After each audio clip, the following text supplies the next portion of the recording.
guy's coming up a whirlwind summer where he won the Best Newcomer Award at Edinburgh Fringe Festival with his one-man show, Millennial. He's in the States for a few weeks right now before he goes back to the UK to perform his show at the Soho Theatre in London. Please welcome Alex Edelman.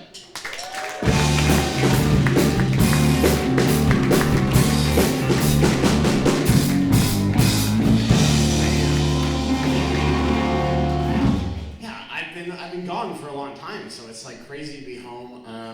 I've been gone for 4 months, which is the longest I've ever been gone from New York since I moved here. And it's strange because I forgot a little bit how to be a New Yorker. Like, I made eye contact with someone for too long yesterday. Actually, no, 3 days ago. 3 days ago, I made eye contact with someone for too long, and they were sitting in the front window of a restaurant with their wife, and I locked eyes with them, and they were just, you could see them just like, what are you doing? Like, this moment has nothing, and I couldn't tear my eyes away, and it was so awkward, I just went, and the guy's reaction was perfect because he went,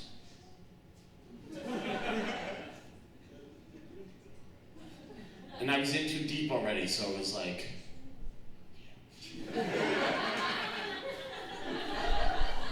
and the guy's wife was like, and he went, and I went,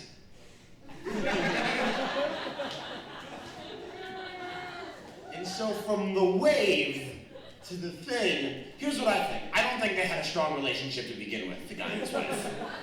Because if this, and yes you do, can start a fight, it's not my fault. Like, I really don't, and the window must have been single glazed, because, although I should have kept walking.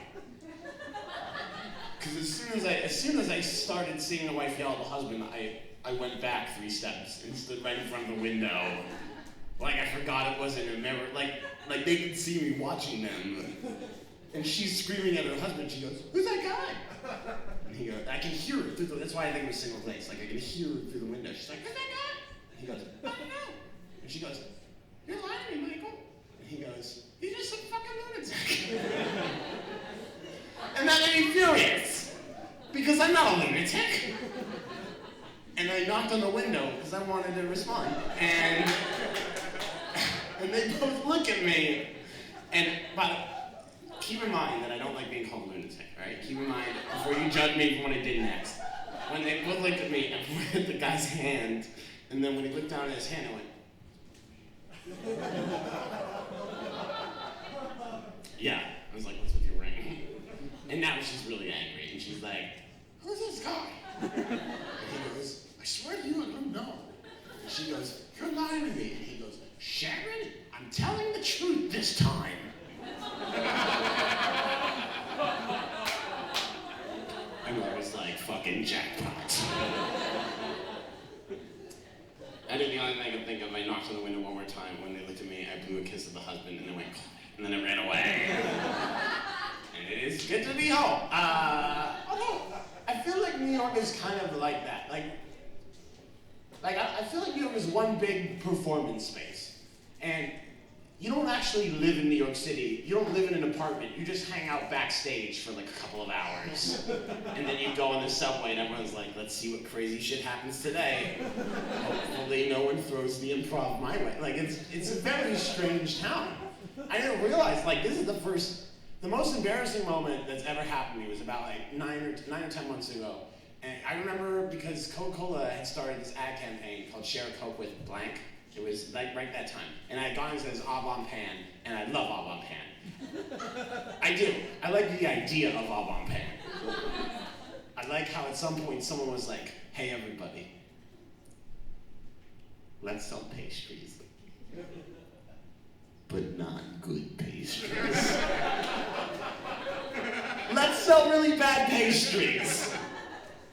And everyone was like, "Kevin, no one's gonna buy bad pastries." He's like, "I know, I thought about that, but we put French on the front."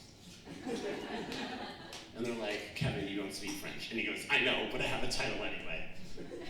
Au Bon Pan." And they're like, "What does Au Bon Pan mean in French?" And he goes, "I don't know, but I think it means, good bread."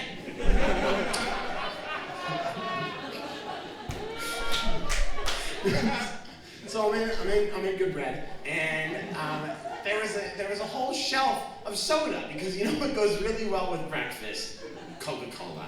And Coke had just started that Share Coke with Blank campaign. Does everyone know what I mean, by the way? It has like a name. They're still running it. It's like the longest running ad campaign I've ever seen. And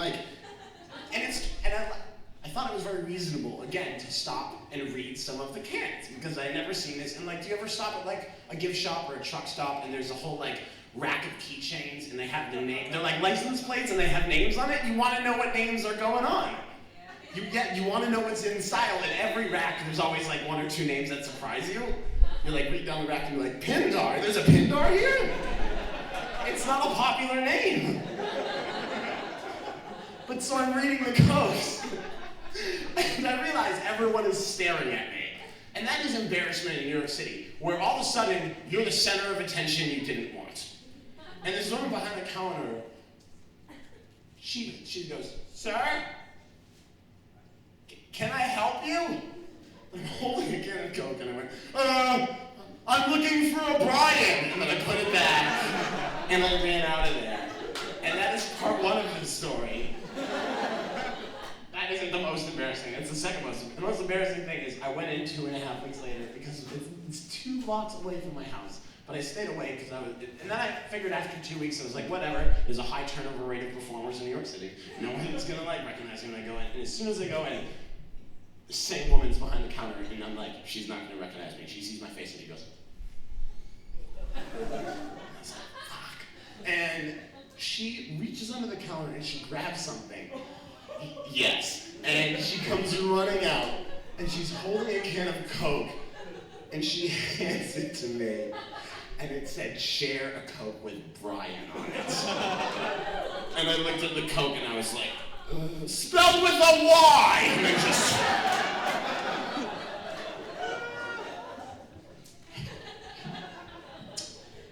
Do I have time for one more thing? Okay, cool. I like being abroad. I'm sorry to just talk so much about being in New York and not being in New York, but it really is a binary state. And I like being an American in England. I just don't like seeing other Americans in England. Because sometimes they're just like cool tourists, but most of the time, you're just like, this person's a wild card, they're a landmine. Please don't sing Lee Greenwood here. It's a really bad look for it. Like, I don't know why, but Americans abroad are so conspicuously American. Like, my first time in England, I was waiting on a subway platform. It was February this year, and like, it's cold, it's very cold, and we're all waiting for a train. It's quiet. Everyone's trying to get to where they need to be, and these 2 girls stumble onto the platform. And do you know how some girls dress with no regard for weather? Do you know how most girls dress with no regard for weather? Like, these 2 girls have stumbled on the platform, as if when they were getting ready, they were like, "It's fine. God will know we're sexy." And of course he doesn't, so they're doing this like cold tortoisey walk down the platform. And one of the girls has been crying because her makeup is like the tracks of makeup is down her face. And that's very dangerous, by the way, because there's no human being underneath the makeup. So if she cries it all away, it's just like a pile of Abercrombie clothes on a platform. And somewhere, beauty school loses a student. And so she's coming down the platform, and just very loud and very conspicuously American. And this guy standing next to me looks at me, and he goes, "Ugh, Americans." And I didn't know what to do, so I just went, "Mm-hmm." And they get to me, and they look at me, and they freeze. And I'm like, can they just like smell it on me? And I realize I'm wearing a New York Mets hat, which I have now learned, because one of the girls goes, "You're from New York City. We're from New York City. Where in New York City are you from?" The British guy next to me looks at me like, "How are you?" And instead of handling it like an adult, this is what I did. I went,